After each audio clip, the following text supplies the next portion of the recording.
In the vast expanse of the Milky Way, approximately 12,000 species had achieved spacefaring status. Of these, 6,423 had joined the Galactic Council, the supposed pinnacle of interstellar cooperation and governance. Humans, the new kids on the galactic block, had been members for precisely 7 Earth years, 4 months, and 16 days. And every single one of those days had been an exercise in bureaucratic torture. The Galactic Council headquarters resembled what would happen if you crossed a DMV with a tax office and then gave it godlike powers over interstellar travel. The main hall stretched over 17 acres of polished quantum marble, lined with thousands of identical desks staffed by identical-looking aliens whose only passion seemed to be complicating simple processes. Ambassador Ellie Monroe stood at counter 4267B, her diplomatic smile now so forced it threatened to crack her face. "What do you mean Form GX 593 is the wrong shade of blue?" she asked, her voice maintaining that dangerous level of calm that usually preceded someone flipping a table. The Phloxian bureaucrat, a gelatinous mass with 17 eye stalks, oozed disapprovingly. "This is clearly aquamarine. Regulation specifies azure. You'll need to resubmit. Next window, please." Ambassador Monroe, veteran of 3 Earth wars and hundreds of diplomatic crises, took a deep breath. "This is the 9th time I've resubmitted this form. Your colleague at window 4266B specifically told me to use this color. 4266B handles non-carbon-based life forms only. You should have been at 4266A. Next, please." Another day, another dead end. As Monroe tucked the rejected forms into her briefcase, she glanced around at the dozen other human diplomats scattered throughout the hall, all stuck in similar bureaucratic purgatories. Humanity's presence in the council was treated as a curious novelty at best, and an annoying aberration at worst. The Trilocete, insectoid beings known for their exceptional mathematical abilities, refused to speak directly to humans, insisting our numerical systems were offensively primitive. The Vordians, gaseous entities who communicated through controlled releases of pheromones, claimed human speech was distressingly solid. And the Xylophians, well, they just thought humans smelled funny. Monroe's assistant, Raj Patel, jogged up to her, dodging a centipede like Carillion, who was dragging a stack of papers taller than most humans. "Any luck?" Raj asked, already knowing the answer. "The form was the wrong shade of blue," Monroe replied, her voice flatter than week-old soda. "Of course it was," Raj sighed. "The terraforming committee just denied our application for New Dakota Colony, by the way. Said we didn't have the right permits. We've been working on those permits for 5 years. Apparently we needed permit TF-29Q before we could apply for TF-29R, but we couldn't get Q without having R first." Monroe pinched the bridge of her nose. "I'm starting to think Joseph Heller is secretly running this place." As they navigated the labyrinthine corridors back to the human embassy, a glorified broom closet tucked between the waste management department and the lost found, Monroe couldn't help but notice the stares. The various council species watched humans with expressions ranging from condescension to outright disdain. 7 years of this treatment had worn down even the most optimistic human diplomats. The human embassy, contrary to its grand title, contained 3 desks, a coffee machine that had stopped working 3 years ago, and a poster of Earth that someone had helpfully labeled mostly harmless. "The Galactic Council meeting is in 20 minutes, Roger reminded her. "Are you ready to present the colony proposal again?" Monroe stared at the stack of forms, each one filled out with meticulous precision, each one likely to be rejected on some microscopic technicality. The weight of humanity's frustration pressed down on her shoulders. "Yeah," she said, straightening her spine. "But I'm getting really tired of asking pretty please with a cherry on top for things we have every right to request." Little did the council know, human patience wasn't infinite, and its limit was rapidly approaching. The Grand Council chamber resembled a massive amphitheater, with tiered seating arranged in concentric circles around a central speaking platform. Representatives from thousands of species filled the room with a cacophony of sounds, smells, and occasional radiation bursts from the more exotic life forms. Ambassador Monroe approached the speaking platform with the confident stride of someone who had nothing left to lose. Behind her, the human delegation, all 17 of them, sat in their designated area, which happened to be right next to the chamber's air recycling vent. The constant whoosh made human speech sound like it was being delivered in a wind tunnel, a placement that most humans suspected was not coincidental. Esteemed members of the Galactic Council, Monroe began, her voice somehow projecting both respect and weariness simultaneously.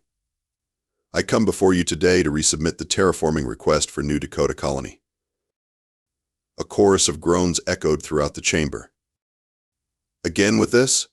Came the nasal voice of Councillor Vrepth, a Dormalian whose species resembled upright salamanders in business attire. Didn't we settle this matter yesterday? You rejected our application on the grounds that we failed to include Form TF-29Q, Monroe replied.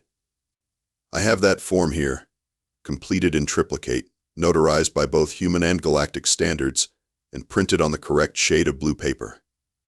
Vrepth's amphibian features contorted into what passed for a smirk among his species. Indeed.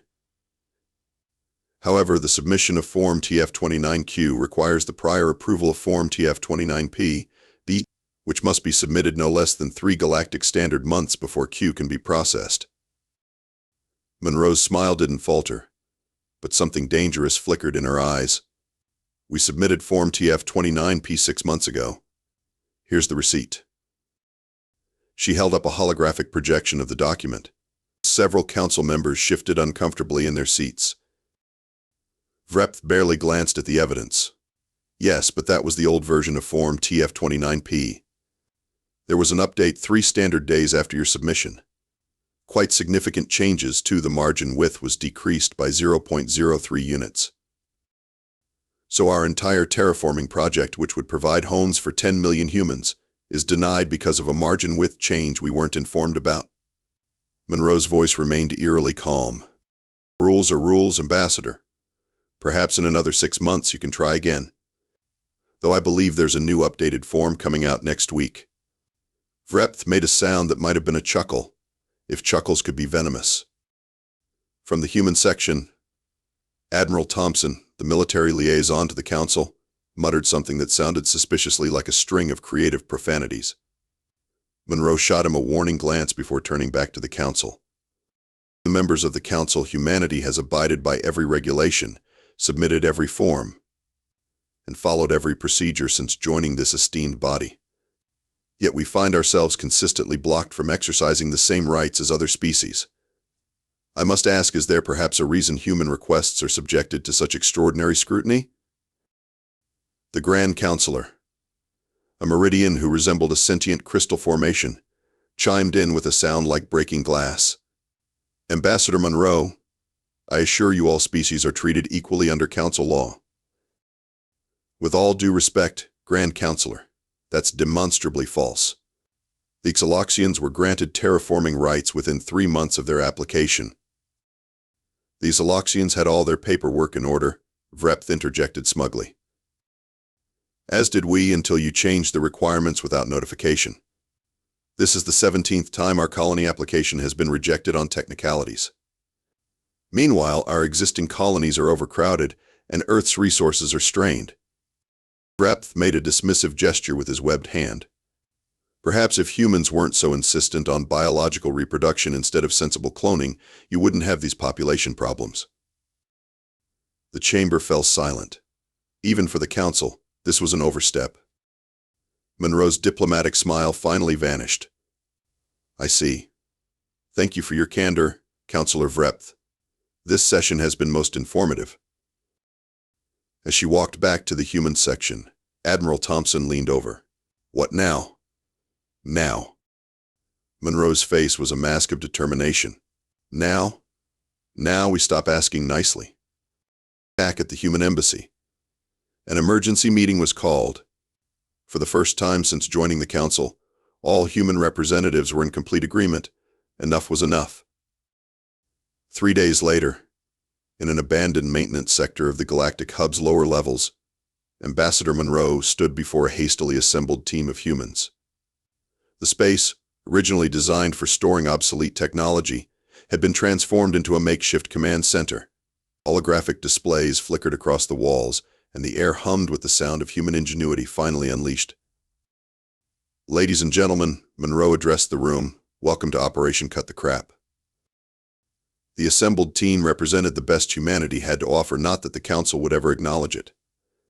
Dexter Quinn, a tech genius with 3 doctorates and a tendency to solve quantum equations while sleepwalking, hunched over a terminal, his fingers dancing across holographic keys.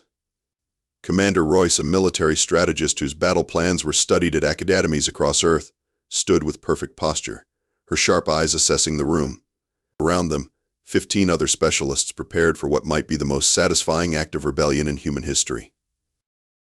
"For 7 years," Monroe continued, "we've played by their rules.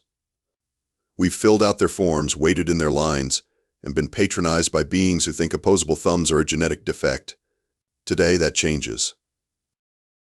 Quinn looked up from his terminal. "I've analyzed all 17 million pages of the Council's procedural code. Their entire system is built on something they call perfect logical consistency. Every regulation must connect seamlessly with every other regulation." "And I'm guessing you found a flaw?" Commander Royce asked. Quinn's smile was pure mischief. "Better. I found a way to turn their precious consistency against them. Their system can't handle paradoxes or circular logic. Guess what humans excel at?" Monroe nodded. "The Council thinks human thinking is chaotic and primitive. Let's show them how dangerous primitive can be." Dr. Eliza Petrov, head of the Xenobiology Department, raised her hand. "I've compiled biological profiles of all Council species. Most have highly specialized neural systems extremely efficient for their specific mental processes, but completely unprepared for human-style mental gymnastics." "Perfect," Monroe said. "What about their security systems, Quinn?" "Hilariously predictable. They update their quantum encryption on a fixed schedule. Plus, they've never bothered to patch their systems against what they consider obsolete methods. You know, like passwords written on sticky notes." The team chuckled. The Council's arrogance had always been their blind spot. Commander Royce stepped forward, pulling up a holographic map of the hub. "I've identified the critical pressure points in their system. Their bureaucratic architecture mirrors their digital one, highly interconnected but with clear choke points. Disrupt these, and the entire system cascades into chaos." Monroe surveyed the team, seeing determination in every face. "Phase 1 begins tomorrow. Remember, we're not looking to destroy the Council, just to shock them into recognizing that humans aren't going to roll over anymore." As the meeting broke up, Quinn approached Monroe privately. "I found something else you should know. Those colony permits we keep getting denied? 6 other species have been approved for planets in the same sector. They're deliberately boxing us in." Monroe's eyes narrowed. "That confirms our suspicions. They've been containing us from the start." "There's more," Quinn added, lowering his voice. "I accessed some classified threat assessments. Several Council species are terrified of human potential. They call us dangerously adaptive." "Good," Monroe said, a slow smile spreading across her face. "Then they should be absolutely terrified of what happens when we stop adapting to them and start making them adapt to us." As the team dispersed to their stations, Monroe stood alone in the center of the room, contemplating the gravity of what they were about to do. Humanity had spent 7 years trying to earn respect through cooperation and compliance. Now they would discover if they could earn it through other means. The first salvo in humanity's rebellion would be fired not with weapons but with paperwork. Lots and lots of paperwork. At precisely 0800 Galactic Standard Time, Operation Cut the Crap commenced with an innocuous ping across the Council's vast communication network. By 0803, the first signs of confusion began to appear. By 0810, panic was setting in. From her vantage point at counter 4267B, the very same one where she'd been told her form was the wrong shade of blue, Ambassador Monroe watched chaos unfold with serene satisfaction. Beside her, Raj tried to maintain a professional demeanor, but his twitching lips betrayed his amusement. Form processing error in Sector 7 called out a frantic Floxian bureaucrat. all 17 eye stalks quivering in distress. The system says we need Form ZB45 before accepting Form ZB44, but ZB45 requires ZB44 to be processed first. Across the massive hall, similar cries of confusion echoed. Dexter Quinn's masterpiece was unfolding perfectly.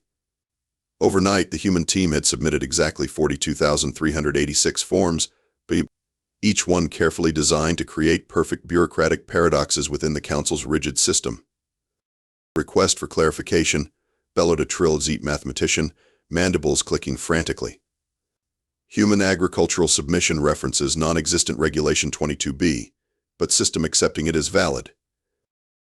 The brilliance of Quinn's plan lay in its simplicity. Rather than hacking the Council's systems in a traditional sense, the humans had simply followed every regulation to its logical conclusion, including the contradictory ones that Council species, with their linear thinking, that had never noticed before. "What's happening?"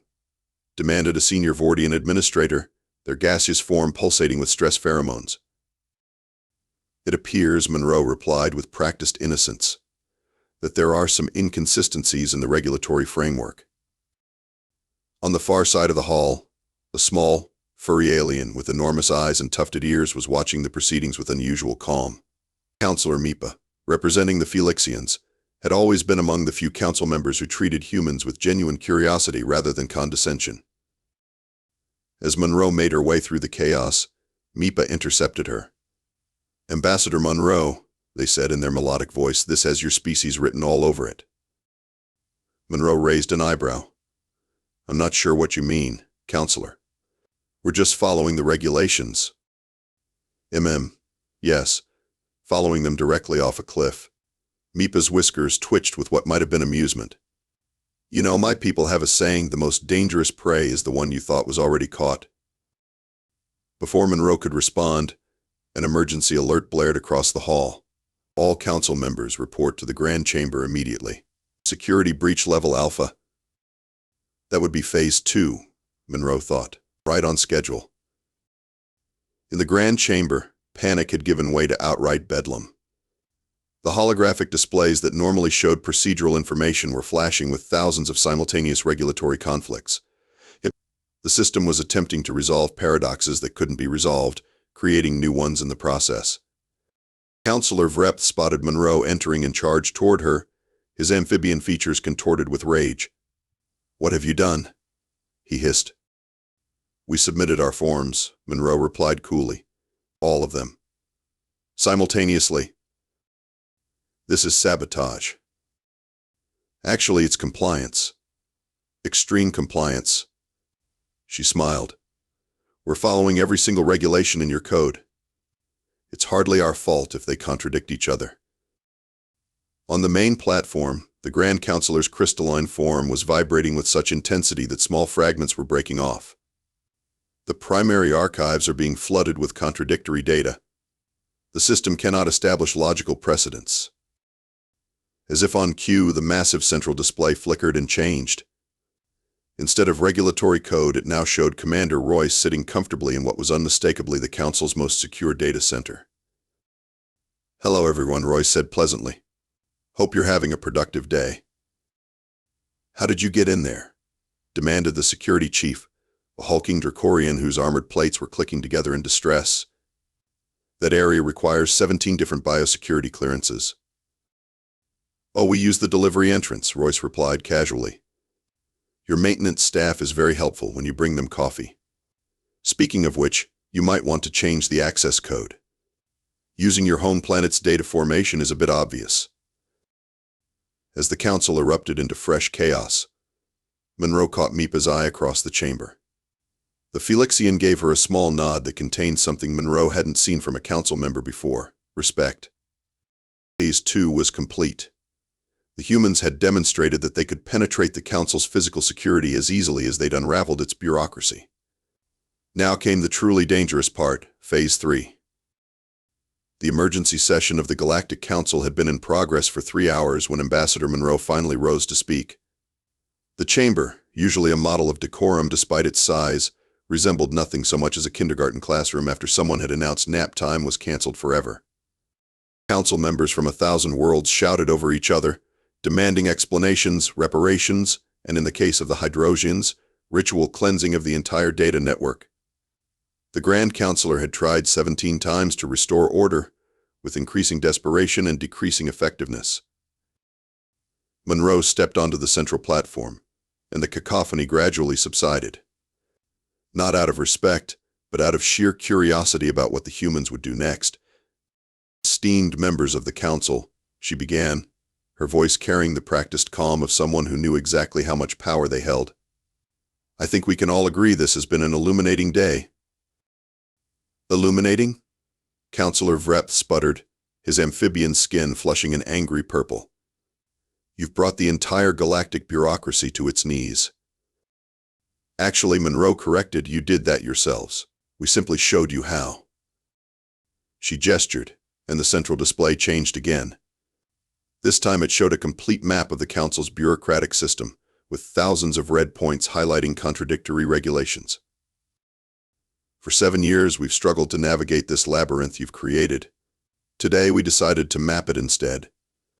These red points represent regulations that directly contradict other regulations. We found 17,346 of them. A murmur ran through the chamber. That's impossible, declared the head of regulatory compliance, a spindly arachnoid. Our system is built on perfect logical consistency. Your system, Monroe countered, is built on the assumption that no one would ever actually read all 17 million pages of your regulations. We did. Then we followed them exactly as written. She paused, letting the implication sink in. Humans, she continued, have been denied colony rights, trade permissions, and research opportunities because of procedural irregularities. Meanwhile, you've approved 6 other species for colonization in the sector we've been requesting for years. The pattern is clear. You've been deliberately containing us. The silence in the chamber was deafening. But here's the interesting part, Monroe said, her voice dropping to a conversational tone that somehow carried more weight than a shout. Despite your efforts to handicap us, we managed to completely dismantle your bureaucratic fortress in less than 24 hours using nothing but your own rules. On cue, Dexter Quinn's face appeared on a secondary screen. I've also taken the liberty of archiving all classified council documents regarding Earth. The threat assessments make particularly interesting reading.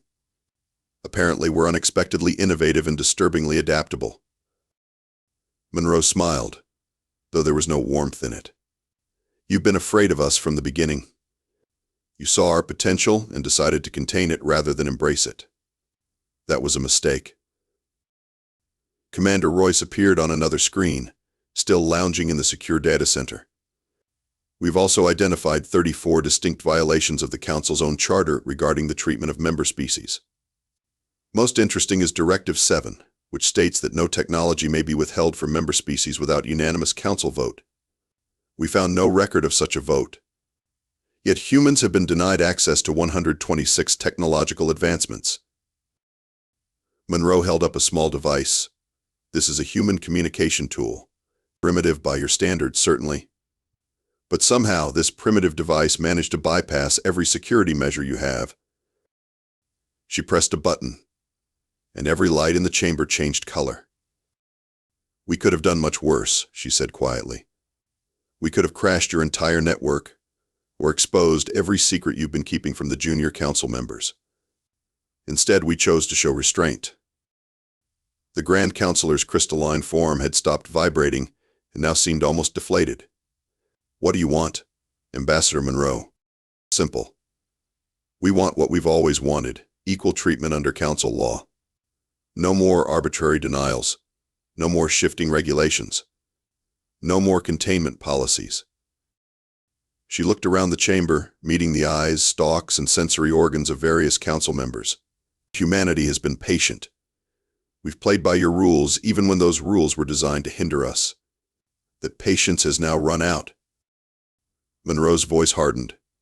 You have 2 options. Option 1, reform the council. Simplify your regulations. Treat all species with the respect they deserve. Option 2, watch as we dismantle everything you've built, one paradox at a time. She checked her watch. You have 24 hours to decide. During that time, we've programmed your systems to approve all pending human requests, including our colony application for New Dakota. Consider it a gesture of good faith. As she turned to leave, Counselor Vrepth found his voice. This is blackmail. Extortion. Monroe paused. No, Counselor. This is diplomacy, human style.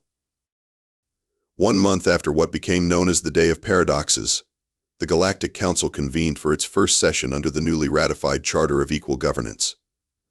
The Grand Chamber looked much the same, but the atmosphere had transformed completely. Ambassador Monroe entered to find her seat had been moved from beside the air recycling vent to a position of prominence near the central platform.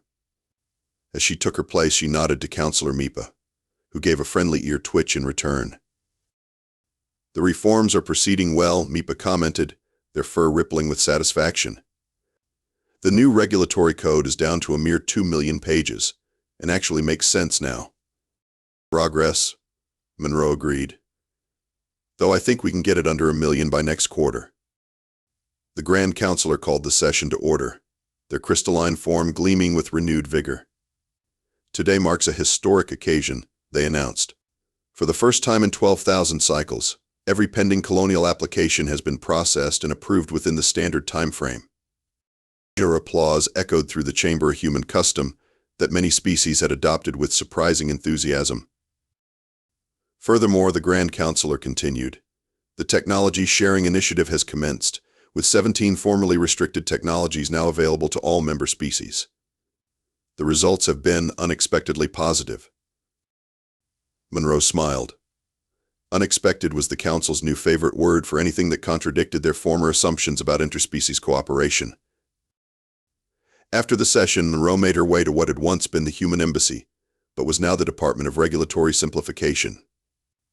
The former broom closet had been expanded into a spacious office suite, complete with windows overlooking the hub's central plaza.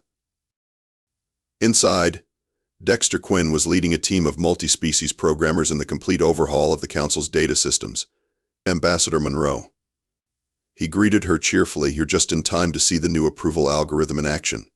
3 seconds from submission to decision, down from the previous record of 8 months. Any issues with the transition? She asked. Nothing major. Some of the older species are still adjusting to the idea of efficiency. The Dracorians keep trying to add security layers that nobody needs, and the Vordians are struggling with the concept of user-friendly interfaces. Speaking of Vordians, Monroe checked her schedule. Is Counselor Vrepth here yet?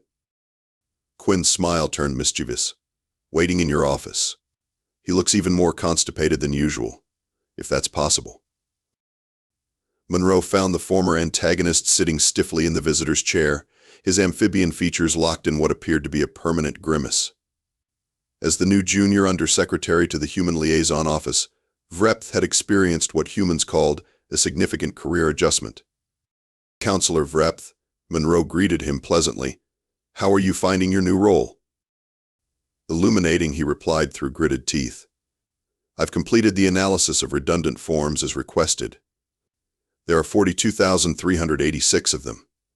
Exactly the number of forms we submitted during Operation Cut the Crap, Monroe noted. What a coincidence. Vrepth's eye twitched slightly. I've also drafted the memo explaining why these forms are being eliminated. Would you like to review it before distribution? I trust your judgment, Monroe replied, enjoying the irony a bit too much. After all, you're the expert on unnecessary bureaucratic hurdles. As Vrepth left, clearly counting the days until his mandatory reassignment ended, Monroe turned her attention to the window. Below, humans mingled freely with dozens of other species in the plaza. A group of trill-exete mathematicians was engaged in animated discussion with human quantum physicists. Nearby, Dracorian security officers were demonstrating combat techniques to interested humans, while receiving lessons in improvisation and adaptive tactics in return.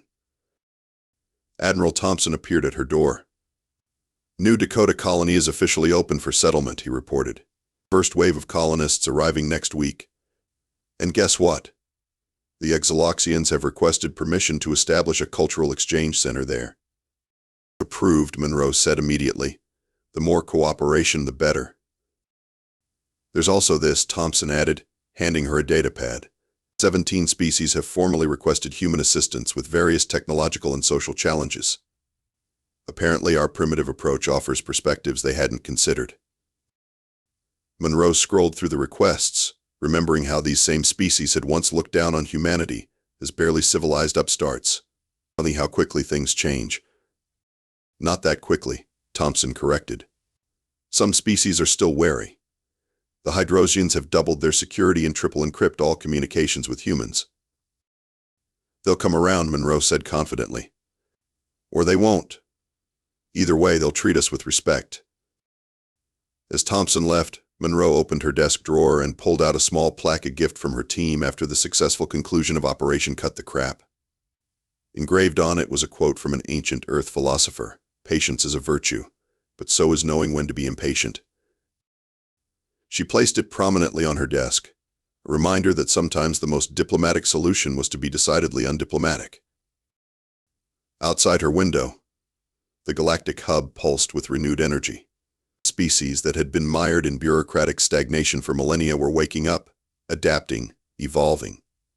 All because humanity had finally gloriously run out of patience. And no species in the galaxy would ever forget it.